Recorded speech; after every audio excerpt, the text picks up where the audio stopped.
Hey guys, in this video I'm going to show you how to log in on RedNote. So I just installed this app. I'm going to show you how to log in. So there's many methods, okay? One is you log in using your mobile number or Facebook or your Google account, okay? You can come here, click on other login methods right here. Then use either your Facebook or Google account or your mobile number. I'm going to use Google account. And right here, you just want to click on agreed and continued.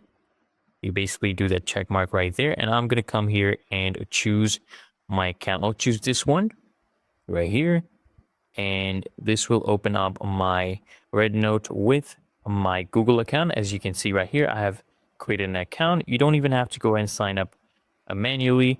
And as you can see, this is my profile. If I come to my settings right here, if I go to account security, you can see I have logged in using just my email. I don't have any phone number set up. It's really that easy and simple, guys.